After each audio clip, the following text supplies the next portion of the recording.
Ladies and gentlemen, you having a good conference? Yes. Fantastic. Thank you. Fantastic in here. In the Livecast lounge, nothing. Nothing. Dead silence. Welcome to Black Swans, Butterflies, and Brunelleschi. A little presentation on the role of uncertainty in poker, business, and life with myself, Caspar Berry. It is a pleasure to be back at Thinking Digital, long-time attendee, second-time speaker. And really the reason I think that it's such a pleasure to be here is because you get to hear other speakers like Carlos, that previous presentation, which was absolutely beautiful. And Nancy, actually, interestingly, yesterday told me why I would prefer to listen to other speakers sit out there in the audience, because out there, when I'm sitting there, I'm a hero. You are all heroes right now. And right now, for the next 25 minutes, I'm just a bit player. And I tell you what, folks, I would rather be a hero in other people's presentations than a bit player in my own. But I did find that a very interesting presentation by Nancy, and it motivated me to contact my PA last night and to try and get some feedback, some thoughts. What have the heroes of presentations of mine in the past said about me? And bless her, she sent through some feedback. This is absolutely genuine. A couple of people have said too fast, a lot of ideas but didn't really come together. Fantastic. Spoke too quickly, that's a recurring theme. Very funny, said one. I'm not sure if that was deliberate. These are genuine. Very fast. I liked it, but I wasn't really sure where it was going at first. Okay, and way too fast. Right, so those are some of the things that people have said in the past, but I want to assure you, ladies and gentlemen, that I have done nothing to try and overcome those objections here today, all right? With one exception, and that is this penultimate one. I liked it, but I wasn't really sure where it was going at first, because I'm sure you can appreciate there is an irony, isn't there? There's an irony to the point of incompetence of doing a presentation on uncertainty if you are all uncertain. You see where I'm going with this, all right? So I'm going to start for one time only with a roadmap, ladies and gentlemen. This is what I'm going to be talking about over the course of the next 23 minutes. I'm going to start by asking what is uncertainty, give it some kind of definition, and then we're going to look at why it's an issue for us in our lives. We're going to then look at the causes of uncertainty, try and get to grips with it, ask what we do about it at the moment, and then conclude with a few personal thoughts about what we should be doing about uncertainty in our life. And I'm even going to cut right to the quick, just in case anyone gets really bored and wants to go out for coffee early, and tell you what my point is, my principle, my tenet, my passion, if you like, is that as frustrating as uncertainty is, it is actually the very thing that gives us meaning as people. In fact, I'm even going to give you my very last line. I'm going to finish by saying, it is only because tomorrow is uncertain that today has any meaning at all. And when I've said that, I'm going to stop talking, I'm going to pause for a moment, and I'm going to thank you for your time. So, we've got 5 categories to get through. We've got 22 minutes to get through it. It's never going to happen. Herb's already said that we're running late. We've got to start quickly. What is uncertainty? As Herb said, I've had a number of different jobs in my life, and the job that I sort of talk about now is being a professional poker player. Some people here may play poker. You may be surprised to learn that up to 50 million Americans claim to play poker on at least a monthly basis. That was certainly a figure that surprised me when I read it, and it's changing all the time. Obviously, internet poker changing the shape of the game radically. More and more women getting into the game. Broadly speaking, I think this is a good thing. More and more young people also getting into the game.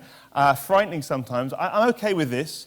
Slippery slope that I worry about, folks. How long before we see something like that? That's my concern. But you don't need to play poker to appreciate that obviously there are a lot of uncertainties in the game of poker. It is, if you like, a game of uncertainty. But I'd like to sort of strip away the complexity for a moment and just focus on the two main uncertainties in poker. The first one that I'd like to look at is the uncertainty that is our opponent's hole cards. And it's so frustrating if you've ever played the game. You're desperate to know, what have they got down there? And I think that if we extend the metaphor, what that represents in life is that we are always uncertain about certain things about the present. There are things about the here and now that we don't know. That might be as basic as knowledge that we don't have and we'd like to acquire. As relevant to today, it's about data, facts and things. We always want to keep up to date with what is happening on the world around us, and we can only make limited attempts to do that. Some of you right now are there on your Twitter machines. You're finding out about your friends, maybe your family, your peers, your colleagues. And we know right now, don't we, it's interesting, these last 2 or 3 weeks, when someone stops us from finding out about stuff, as insignificant as that stuff might be, we get angry. We feel that we have a right to know as much as possible, to try and minimise our uncertainty. We get angry in poker as well when people wear the shades and the cap. We can't stop them. This guy, Lane Flack, made a whole career out of the hooded top and the shades there. That's going too far, all right, ladies and gentlemen? I don't want to see any of that. But we don't like it. We don't like it. We don't like uncertainty. That's a theme that's going to run throughout this presentation. What's the other main uncertainty in poker? It is the cards to come. What is yet to be dealt? We don't know, and this represents our uncertain future. And this is the great uncertainty that we're grappling with all the time. Always thinking about it in the back of our minds, from trivial little things like what's the weather going to be, to much more important concepts of where's the economy going to go in the next couple of years. Right now, I'm sure one or two of you are thinking about that uncertainty, what is going to happen to that big ash cloud. And we're all, at certain points in our lives, maybe even today, going to spend some time thinking about the big uncertainties of our future. Who are we going to spend the rest of our very brief time on this planet with? Will our retirement be everything that we thought it could be? Or will the world look a very different place in the next 30 years? We don't know the answers to any of these questions. We think about them, but we are inherently uncertain. Another way or prism of looking at uncertainty is a much more traditional way, actually, is to use a diagram. Fans of Donald Rumsfeld will know exactly where this is going from the off. Let's divide all of life into, first of all, that inner circle, the subset of things that we experience that we are absolutely fully cognizant of. Let's say the things that we have sensory experience of. I know I'm standing here addressing a group of people in Newcastle upon Tyne. Those are the known knowns. I would argue, if we had more time, that that's a very, very small circle indeed as a proportion of the whole, but we can agree that there is one at least. Outside of that circle, however, are the known unknowns, the things that we know that we don't know, the things that we are effectively uncertain about. And what's interesting, in the last 30 years, as many speakers here at Thinking to Just Live addressed over the years, is the extent to which we have managed to tame that uncertainty. So, for example, it's a picture of a bank manager who is effectively redundant right now, certainly neutered to the point of frustration, because he doesn't really get to decide who gets the loan anymore. That is a decision made by a computer which crunches a very large amount of data. It doesn't know whether you are a good bet or investment, but it can make some sort of educated assessment, better, actually, the data shows, than he can. We live in a very safe world now. We have all sorts of statistics about people's safety in the workplace and at home, which enables us to make the world a better, safer place. My favourite personal statistic is, of course, that the most dangerous part of any flight is the drive to the airport. I will always still be scared of flying, but that's a fact, and we know that because we've looked at large amounts of data and boiled it all down. And, of course, I'm not a particularly technologically aware person, so this is my very crude example of the way in which the machines with which we interface are able to say very accurate things about us. It's amazing to me constantly that Amazon knows exactly what books I want to buy, but, of course, it doesn't know what books I want to buy. It doesn't read my mind. It will always be uncertain to a greater extent. What we're doing in these examples is making very educated guesses based on large amounts of data. We're taming the uncertainty, the known unknowns. And that would be great if that continued outside that circle, but unfortunately, ladies and gentlemen, it doesn't. Because outside of that classification of known unknowns, the things that we know we don't know, are, of course, the unknown unknowns. The things that we don't even know we don't know. And these have come to prominence quite a lot recently, particularly with a book which I'm sure many of you are aware of, called The Black Swan by Nassim Nicholas Taleb. Let's have a little think about things that constitute black swan events and black swan uncertainties. It says there the impact of the highly improbable, and actually within the book it's not just improbable, they have to be improbable to the point that we barely conceived of them before these events actually happened. So, as improbable as that might be, ladies and gentlemen, sorry gents, he probably perceived that it could happen to the extent that he probably took some sort of mitigating action, probably wore some sort of protective clothing. That's more of a black swan, that's pretty inconceivable. More so still, that's certainly a black swan. You wouldn't go to the game expecting that that could possibly happen. It comes out of the blue. And yet it has a pretty profound impact on his life, I'm sure. And that's the thing about black swans. It mustn't just affect one person. It must have a pretty profound impact on all of us. So, for example, the rise of Google in the last 10 years, the fall of the Twin Towers, the American subprime crisis. These are things, and let me be completely clear, you may have predicted them because you may have known a lot about the technology industry 10 years ago, or you may know someone who knew a lot about international security, or maybe someone who was writing articles about the fact that people were lending too much money in America. It doesn't matter that individuals knew those things. The point is that collectively, most of us were ignorant. They were things that we haven't even perceived could happen. The black swan is a very subjective concept. The real point of the black swan, ladies and gentlemen, is that these things that can happen to us are so myriad and so profound in their impact that, you know what, it doesn't matter how much we try and tame the world, actually, that middle circle may as well not be there, because our lives are going to be affected every single day by these uncertainties, whether we like it or not. So, why is this an issue? Well, at the basic level, of course, it frustrates us, don't we? Let's just be honest, we're all frustrated. If we think about Maslow's hierarchy of needs, right down at the bottom there, we need food, we need water, we need warmth, we need our physiological needs to be catered for, and then we need a sense of safety. We need security and shelter.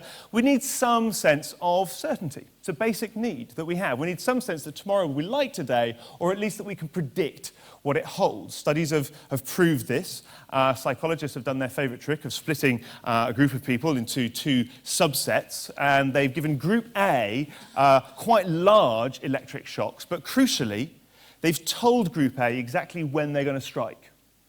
Group B, they've given much smaller electric shocks to, but they haven't told them when they're going to strike at all. So they just come out of the blue at random. And here's the thing. Group A, neither of them like it, but Group A are okay with it, because at least those shocks are predictable. And most of the time in our lives, we live in Group B. The shocks that affect us are unpredictable and uncertain, and we don't like that in our lives. And this is important because, as the Harvard psychologist Daniel Gilbert points out in his wonderful book, Stumbling on Happiness, we as a human being are an animal, and he makes a wonderful point in the book. He says every single psychologist at some point in their career will say the following line: a human being is the only animal that, right? And his point is the human being is the only animal that thinks consciously about their future. And it's a fascinating point. What he's saying is that every single decision that we make within the context of thinking, projecting ourselves into this uncertain future. Sometimes it's 10 minutes into the future, well, I'll prefer this bowl of soup or this chili con carne, and sometimes it's 30 years into the future, should I go to university or should I get straight down and throw myself into the job market? But we are always thinking about our future, and he says that the choices that we make are profoundly affected by the uncertainty of that future, and it is a problem because it affects us all. So I'd like to spend a few minutes just sort of getting to grips with uncertainty and asking, what is it? What causes uncertainty? Well, as I'm sure you can appreciate, we could spend the next 25 minutes alone, next 25 hours, looking at that through various different scientific disciplines. But I'm going to pick one cause for now, and that is Lorenz's butterfly effect. Now, this is talked about a lot and was particularly so about 20 years ago when I was a lad and I got quite interested in it. And it's often interpreted to mean that a butterfly flapping its wings in Brazil can cause a rainstorm or a storm in Europe. And of course, that is the end game. That is the end result of the butterfly effect. But actually what it's saying is something I think much more interesting and profound. And that is that tiny little things, through a process of feedback, can have really massive results. And actually, more profoundly still, that the massive results and things that happen to us in our life are a product of the confluence of the myriad tiny little things that actually cause them without us knowing how. I have no idea how that butterfly flapping its wings in Brazil can cause the rainstorm in Europe, but it does through the process of feedback. Now, that doesn't matter because I'm not a meteorologist and I have no interest in butterflies, but it is more pertinent when we consider that I have no idea how the little things that I have no knowledge or care to think about affect the big things in my life. We very rarely do. In fact, one of the few times that we really do think about this and get a handle on it is when something big and profound happens and governments spend a lot of money investigating exactly why. And if you think about it, the majority of the times when they make that investigation, the real cause of that huge, profound disaster was something very tiny, like a piece of metal that just didn't quite cover a seal. Or in the case of 3 Mile Island, a glass of water which leaked through a seal, or in the case of Concorde, one piece of metal on the runway. These tiny things had massive and profound impacts. And you might say, well, the Concorde crash didn't have a massive impact on my life, but it did, of course, for all the passengers who were on board and all their friends and all their families for the rest of their time on this planet. It ripples out. So I'd like to spend a few minutes now, if we may, just trying to apply that to our own lives. Obviously, I don't know the conditions of all your lives, so it's very difficult to make this specific and personal to you. But let's start off with this, if we can. The sperm that fertilized your mother's egg was the winning sperm of over 300 million at the time. Okay? Now, what that means is that if your parents, or your parents' parents, or their parents, could happen, ladies and gentlemen, could happen, if they had met or mated just 5 seconds sooner or 5 seconds later, you would be a completely unrecognisably different person. Let's apply that to all the people that you meet on this world. If any of their ancestors,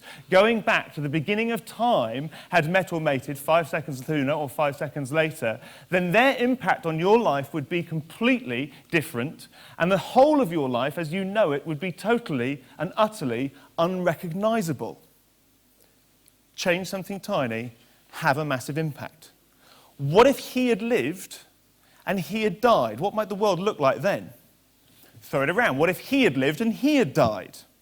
What if 7 months ago he, Tunisian fruit seller, hadn't had his utensils stripped away from him in a marketplace? He might not have set fire to himself. He wouldn't look like that. We might not have seen that. And that part of the world would look completely different for the next 50 years, possibly a lot longer than that.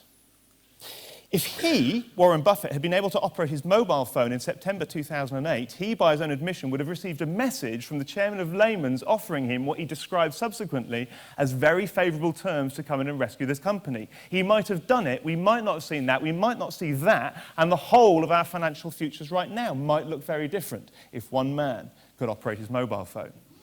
Go back a little bit further. If the painter of that painting had been accepted into Austrian art school, maybe we wouldn't know him, we wouldn't have seen that, we might not remember him at all. Go back further still. If he had been able to have sexual intercourse with her without having to go through the rigmarole of getting married, well, we wouldn't have seen that, we wouldn't know that, and we wouldn't have seen that in the last 100 years. And if the wind had been blowing in a slightly different direction as that armada approached that coast, where you are sitting now would right now belong to that.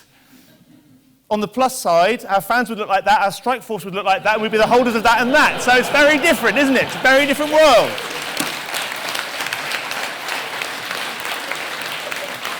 You're laughing, ladies and gentlemen, but this is depressing. I'm trying to depress you. Because what I'm saying is that you are much less in control of your lives than you think you are. Your decisions are all you can do. They are a reaction to the maelstrom of the turbulence in which you find yourself. And as much as we like to think that we're the architects of our own condition, we're not so much. But we don't like that. There's a lot of people sitting there right now going, I think you'll find I make my own luck, Caspar. And there's a good reason for that. We are wired to want to believe that. They took two groups in a retirement home. They gave one group an awful lot of control and autonomy over their lives. They could choose what television programs they watched, their furniture, the flowers in their room. The other group had no difference in the quality of their life, but no choices whatsoever. They won't repeat this study again, ladies and gentlemen, because this group died quickly. We need to feel in control of our lives in order to feel complete as humans, and therefore we write a narrative which accounts for our experience of the world. What do we do in the face of this uncertainty? You know what we do? We predict things, of course. All of us predict things, whether it's the end of the world or whether it's who you're going to meet tomorrow. It's a billion-dollar industry. And before you start laughing at Nostradamus and astrologists, have a little think. There's poor old Michael Fish there in 1987 telling us that the winds won't be that strong. And it doesn't matter whether it's a denial of a hurricane or a barbecue summer, weather forecasters get it wrong, and they will get it wrong. And that's not to denigrate them, that's just part and parcel of the process. This is the Bank of England's forecast as to what growth would look like from the perspective of 2004 by 2008. And you can give it to, they've given themselves quite a generous latitude, right? These are top people working on this, ladies and gentlemen, and they've stood there in 2004 and they've gone, it could be anything between 1% and about 4.8%. And the actual result was somewhere here. on this graph, down around the -6 to 8 area. We're not very good at predicting the future. Which is ironic, because that's what we're all here doing right now, isn't it? We're engaging in a very time-honoured debate of just asking ourselves, what might the future look like? And if we look back in the past and assess how people have predicted the present, you know what, they haven't got it very right. How long will it be before we travel by rocket airline? And we're still asking that question in a certain way, aren't we? We get it close, but there's always differences. And even experts will get it wrong. I think the device is inherently of no value to us. Who said that and about what? That was Western Union's opinion of Alexander Graham Bell's telephone in 1876, a device we're sure we can all agree, particularly in this room, has been of some value in the intervening years. That was not a lone voice shouting in the wilderness. The Americans have need of a telephone, but we do not. We have plenty of messenger boys. The thoughts of Sir William Preece, chief engineer of Britain's General Post Office in the same year. And Walter told us yesterday that AT&T didn't go into mobiles. Do you know why? Because their consultancy firm, McKinsey, recommended that it was a fad, it would pass, it would have no lasting impact on society. I think there was a world market for maybe 5 computers. That's Thomas Watson Jr., head of IBM at the time. 640K ought to be enough for anybody. That's Bill Gates in 1981. And I don't put these quotations up to laugh at these individuals. Imagine someone had come up to you 10 months ago and said that by the end of this year, maybe, possibly, because we don't know yet, but maybe, possibly, the people of the Arab dictatorships would have overthrown their governments en masse, not just in one country, but several, and would have some sort of chance of self-determination. If you're sitting there thinking, you know what, I think I probably would have predicted that, please tell me honestly, if I'd come up to you in April 2008 and told you that by the end of that year, Britain's banking system would be semi-nationalised, what would you have said to me? You'd have thought I was crazy. If you're still not convinced, please, if I'd whispered in your ear on that day when he made that speech that the next president of the United States would be the son of a Muslim called Obama, you'd have thought I was mental. We can't predict the future. That is the fact. So we do try and control things. And as much as I'm on a rant here, of course it's good that we predict the future, and it's good that we do try and control things, because the future is uncertain, and we do need to try and minimise danger and maximise the chance of us having a long and productive lifestyle. But we've gone too far with this. I do hope there's no one here from the room right now in the health and safety arena. I'd like to make it perfectly clear that these laws were incredibly important 130 years ago. They saved hundreds of thousands, millions of lives around the world, but they've gone too far, haven't they, ladies and gentlemen? On the altar of uncertainty, we are banning everything. Everything is banned in this location. Having an umbrella is banned. Leaning against a wall is banned. That's the same sort of sentiment. It's just put in different language. This is a scary sort of sign. This would stop me from transgressing the given path. But I'm not sure that's altogether necessary. This is probably a very unnecessary sign. This sign has sharp edges. Do not touch the edges of this sign. Also, the bridge is out ahead. That's probably an unnecessary sign. That's an unnecessary sign, in my opinion. I've never tried that. I've never tried half the things on there. It's probably an unnecessary sign.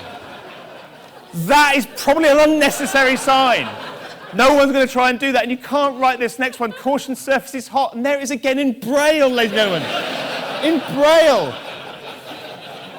Just for the benefit of... It's going a little bit too far. We need to be free to explore things. We need to take risks. Children are growing up obese because they're not allowed to play outside. They're not immune to the diseases that we all caught as we wandered through the forests and came back muddy and dirty because we're not allowed to take risks. Those are the things that we do in the face of this uncertainty. What should we do? Last couple of minutes, my personal plea. The first thing that we should do, ladies and gentlemen, is that we should use a different language to describe this uncertain future. A language which actively embraces the uncertainty and stops conning ourselves into thinking that we know what the future is going to be because we're an expert and we've studied this. Let me explain what I mean by that. Many years ago in Renaissance Italy, this man, Filippo Brunelleschi, created a new way of representing the world. A long time before Brunelleschi, the Egyptians, for example, had no idea what perspective was. Therefore, they couldn't represent 3 dimensions in 2 dimensions. Now, there was a very crude way of representing this before Filippo Brunelleschi came along, but what he did was he gave it a mathematical basis. He designed a way, a method, which I'm sure Carlos is a big fan of representing 3 dimensions in 2 dimensions. And you would think it was absolutely crazy, wouldn't you, if someone tried to represent a 3-dimensional space in 2 dimensions without using now, unless for very good reasons, the formalities of perspective. It's a protocol which we've all adopted, although sometimes it's a little bit difficult to learn. So with that in mind, it is significant that another guy, about 100 years after Brunelleschi, this guy, Geronimo Cardano, also a Renaissance man in Italy, developed a new way of expressing the future, given the limited terms that we have, i.e. language. He built on the fractions mathematics of the Hindu mathematicians, and he created the concept of probability, which was taken further by Fermat and Pascal, and a great deal further in advance today. We had a concept of probability before Cardano. We knew that when you rolled dice, which obviously civilizations have been doing for hundreds, thousands of years previously, that it wasn't always going to be 6 and it wasn't always going to be 3.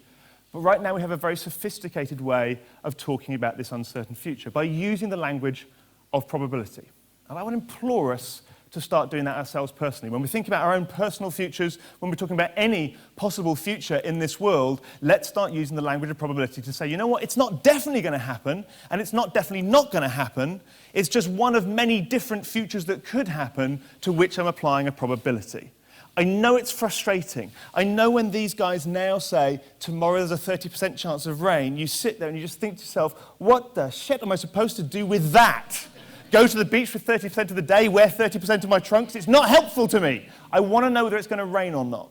But they say that because that is all they can say, and actually they know that. And they're trying gently, slowly, to get us to adopt that new language, that new way of thinking about the world. Embrace the madness. Embrace the uncertainty. Yes, right down at the bottom of our pyramid of needs is a need for certainty, is a need to know what tomorrow brings. We need that, no doubt about it. But right at the top of that pyramid, ladies and gentlemen, is the need for self-actualization. The need to fulfill our very brief time on this planet. And the way that we get that is by jumping out of the airplane, going for the promotion, setting up our company, writing that damn book. We get it by going on a journey and embracing uncertainty, and by rising to the challenge that it gives us, fulfilling our own sense of purpose. Yes, Gilbert is right. We spend all our lives at a subconscious level thinking about the uncertainties of the future, but you know what? We've done it until now, and we're pretty damn good at it.